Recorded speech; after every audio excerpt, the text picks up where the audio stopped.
Hello and welcome to Fixer Space Time. In today's video we have an interview with Paul Bate, the CEO of the UK Space Agency. If you enjoyed today's video, don't forget to like and subscribe. Enjoy. Thank you so much for coming on here for an interview. For those who don't know you, can you tell everyone a bit about yourself? Thanks, Felix. Hello, and look, I really appreciate you spending the time for having the interview today. So my name is Paul Bate. I'm the Chief Executive of the UK Space Agency. That means, I guess, I'm the boss of the Space Agency. I've only been in post for about 6 months now. And the reality of it is that I've loved space for as long as I can remember. The first 25 years of my life were all about science and space and physics. At school, at university, did my PhD in particle physics, but with some astrophysics involved as well. And then in the way of these things, I spent the next 20 years doing other stuff, mostly things in healthcare, working alongside the NHS, sometimes in government, sometimes with various different companies. Kept my telescope going for most of that time, and tried to balance life, balance the work side of things, balance having a family, doing this and that as well, sport and so forth. And then about 6 months ago, maybe a bit longer, I saw the advert for their space agency job, and I just thought this brings together the thing I probably like more than anything else as a reason to feel excited about the world around us in space and physics, and what I could do professionally. And I had to apply. It wasn't really something I could give much thought to. I just knew I needed to apply. So I was over the moon when I got this job, and now, just want to do it well. How did you get interested in space and spaceflight? Was there something that there was like a spark that got you interested? Yeah, I know. I should probably say that there was some engineering thing or deep physics thing, or I'd been inspired by the Apollo landings or something like that, because I'm that sort of age group. But the truth is, it's Doctor Who. It's the original Doctor Who, and that just, no point in getting around it. It was just amazing. I got excited about it. I think I probably still have a fairly serious collection of Doctor Who books, watched all the TV, and it just opened my mind. And that's what really got me excited about science. And then slowly began to realize, it was something I was kind of okay at, but I had a passion for it. And so I was more interested in learning about it, probably put a bit more energy into the homework than I did for subjects I had less of an interest in. And it just grew from there.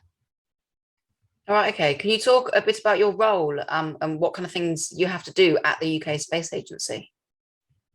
Yeah, so I talk a lot about this with my colleagues and teams across the agency. So it's worth saying there are about 300 of us who are working within the UK Space Agency. And of course, if we go out across the whole of the UK space sector, that's more like 40,000 or more people who are already doing jobs in space today. But for the space agency itself, we've said, and we had a long conversation about this, we asked, what does it mean to be a space agent? And first and foremost, we realized that we have this unique job together to inspire and to lead the UK in space, but to do that for the benefit of people on Earth and for the benefit of the planet. And in fairness, in benefit of shared prosperity as well. That's the reason why we get up in the morning. And then we think about, well, how do we do that well? What are the things that we should do and focus our effort on? Because the danger is there are so many amazing things that we could do in space that we could easily be kind of spread pretty thinly and then end up not doing the things that matter most, not doing them well. So we agreed that there are 3 things that matter most. The first is that we will bring in as much money, much investment into the UK space sector as possible, because the skills in the sector really matter, the ideas, the science, the companies, everything we do in space. You've got to have that passion and that ability to do stuff well, but you've got to have some money too. You've got to invest in the equipment, you've got to pay the staff. We really wanted to make sure that the UK gets as much as possible of the money that's in the space sector. That's the first thing. And then the second bit, and this is really important, I think, we've got to recognize we deliver a lot of different missions already in the agency. There are 17 different science missions that the UK is heavily involved in space. Most of them, across science and across exploration, we do with the European Space Agency, often with NASA as well and others. So we are heavily involved in the launch of the James Webb Telescope back on Christmas. The Bepi Colombo is another one. So across all these science missions, and equally across missions that are more looking down at the Earth, like the climate change missions, things like biomass, looking into the forest canopy, we have to deliver those well. That doesn't mean that we're necessarily welding semiconductors onto satellites or bending metal into place, but it does mean that we're responsible for overseeing how those programs are delivered, and that includes the launch of satellites from UK soil. It's another good example. That's the second thing that we do. And the third, which we've done quietly, and I think a bit too quietly, is we have a responsibility to champion space. Champion space, not just for what an incredible opportunity it is for learning about our universe, important though that is, but to champion it for our way of life on Earth. I think the ability to help people understand just what it means day to day to have satellites up, whether it's about predicting the weather, climate change, whether it's about knowing where we are for GPS, sat navs, or frankly that the whole of the financial system or the stock markets are not going to function very well if we don't have the precision timing that you get from space satellites. So helping people understand how important space is already and how even more important it's going to be in the future, it's really important. But it's also important, it seems to me, really keen to know what you think about this, that we don't forget how inspiring space can be for children of all ages, for students, as well as for adults, and that understanding what space can do for us might just be the thing that makes someone who doesn't think that science or technology or engineering or maths is for them at school switch on saying, you know what, maybe this is for me. You don't have to be an astronaut to work in the space sector, but there are things that really help us, and those STEM, as they've got, subjects do matter. So I would like us to use space a lot more as a way to inspire, the next generation. But what do you think? How do you think the UK Space Agency can get younger people more interested in space and space flight? So I think there's quite a lot of different ways that we can and that we should. So that's everything from putting more information out there about space. And if you Google UK Space Agency, you get to see quite a lot of different information, including the astronomy blogs, but also how to get more involved in space. We've talked a lot about on the websites about what's happening in space, and that includes the launches from the UK. We also spend quite a lot of money with companies to fund apprenticeships and internships, so people can take their first steps on their journey in space careers. But maybe the most important thing we can do is talk about all the different ways into space careers, because I think for a lot of people, space starts with thinking, oh, would I want to be an astronaut? And that's a pretty amazing and exciting thing. And 160 people from Britain have just qualified to the next stage of the European Space Agency's astronaut program. So that's terrific. And we've got role models like Helen Sharman and Tim Peake. But the truth is, that's just one just one profession in space. We need so many people who enjoy software engineering, coding, people who are really good with numbers, who want to be on the financial side, people who are creative, are able to design the next generation of satellites, the next generation of launchers. Across that whole range of professions that in any modern environment matter, whether it's research, to human resources, to finance, to project management. Space needs all of those things. We've got 45,000 or so jobs in space at the moment. We need another 30,000 places to fulfill the ambitions of the space sector just by 2030. So there is room for everyone. All right, okay, brilliant answer. Do you think we'll see space tourism launching from the UK within the next, maybe 20, 30 years, where someone could maybe launch from the UK and do maybe something like suborbital and go into space for like 3 minutes and come down, and something like Blue Origin? Yeah, well, look, never say never.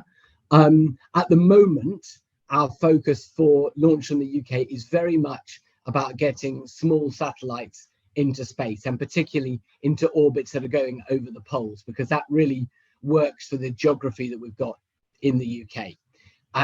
For human space flight, even sort of space tourism, one of the things that the law says is that can be done from UK soil. And when the new laws were put in place 4 years ago, that was one of the things that was added to make sure that that possibility was there. But the reality is that right now we're focusing on getting satellites up rather than people. All right, okay. Do you have any updates on UK launches from Scotland? I believe one of them got planning permission today. Is that right?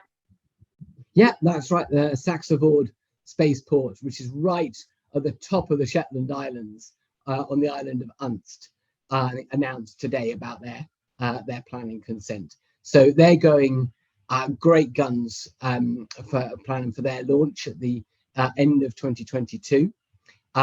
There's also the Sutherland Spaceport with Orbex as their launch partner.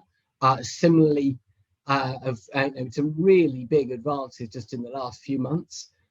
So they're doing an amazing job. Both of those spaceports are about vertical launches, the kind of launches, I guess, that we think about when we think about launches, rockets going directly up and then heading towards the right orbit. But that's not the only way we're thinking about launch in the UK. There are also so-called horizontal launches, including from Cornwall, and Prestwick in Scotland is also working on this. And taking the Cornwall example, Spaceport Cornwall is working with Virgin Orbit to have the Boeing 747 that they've modified, puts their launcher under the left wing, and it takes off from a nice long runway, and then inserts the launcher from a higher altitude, plane banks away, of course, and the launcher then goes up to the right orbit. That's been done 3 times by Virgin Orbit from the Mojave Desert, and we are working with them so that over the summer they do that from UK soil as well. All right, okay, brilliant. I visited Spaceport Cornwall and to have a look at their Story of a Satellite exhibition. How did your partnership with Spaceport Cornwall come about? So it's a bit before my time, so I can't tell you I know all the details as well. But I visited as well. I think I saw the same exhibition. Thought it was pretty amazing. But what we said as a country and as a government on space launch from the UK was that we didn't want to just assume there was one spaceport. We thought it would be a much better idea to make it clear that we wanted to have launch from the UK, to put the laws in place that allowed that to happen and to make sure it happens safely, and then to put quite a lot of money aside. Over £40 million has been spent of taxpayers' money on the basis of different spaceports applying, saying this is what we could do. If you're able to give us some money, we're going to put some money in as well, and we can get to launch this way. And the consequence of that is that spaceports like Cornwall, as well as Sutherland, as well as Saxavord, and the wider groups that are involved with those spaceports, because not always a spaceport that gets the money, have all been able to grow with some support from the UK government through the UK taxpayer. But we've always held to this idea that it shouldn't be we tell people how to do it. It's really important that the launch companies, the spaceport companies, work together on what's right for them and what's right for their local environment. Oh, okay, brilliant. Are there backup plans if the Shetland launch or Sutherland launches cannot happen due to prolonged bad weather? So weather is a kind of, I guess, a fact of life when you're launching. And first things first, you just have to be safe. I mean, it's extremely expensive pieces of equipment, but more to the point, there are people involved. So if the weather doesn't allow for the launch and the launch doesn't take place, so that's obviously true right around the world. But it does mean that accurate weather forecasts and predictions and planning make a big difference. Now, I know when I came into the job, one of the things I was asking, and I went up to the Shetland Islands, I was asking the question, I said, look, it's already quite windy. I think it was in October. I said, can you really launch all year round? And they were able to show me the weather predictions, not just the kind of the rainfall, but the wind shear as well. And show me that on average, even in the depths of winter, there are several days in any given month where you can launch. So as long as the launchers are stored safely, if it's and the fuel and everything else, if it's not an appropriate day, then you launch when the weather is right. But of course, it's not the only thing. There's also migratory bird seasons and all those. There are a lot of very important environmental factors. So it's a complicated business. But the good news is that we can launch in a number of different weather conditions. And in the UK, bad though the weather sometimes is, every month there are good days when you can launch. Okay, brilliant. What's your advice to the young generation interested in pursuing a career in space and space flight? So firstly, have a look on the website, Google us, because there's a lot of information out there. Space Aim's got a lot of information, but so do lots of organizations.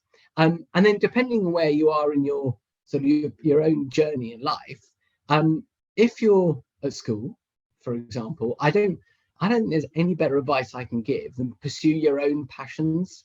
The things that you're most interested in are likely to be the things that you'll give most time and energy to. I hope that for people listening to this podcast, they're interested in space already, and that's probably in no short part down to what you already do. So pursue that passion, right?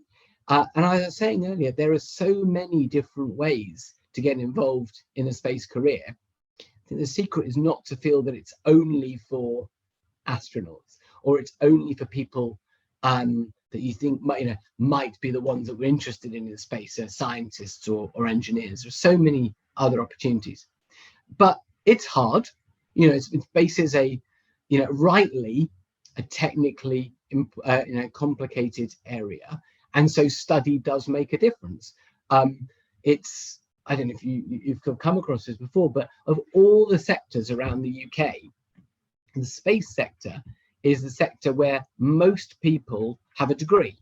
Little over 3/4 of people working in the space sector have a degree. So, you have to study for that. But I always come back to, if you've got a passion and it's for something you enjoy and that you've got some aptitude for, just go for it, right?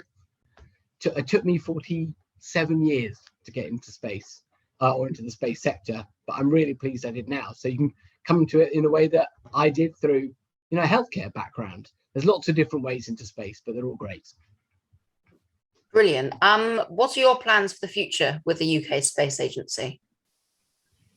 So top priority for us is to make sure that we are an agency which is genuinely supporting the UK sector in its entirety: science, engineering, technology, commercial.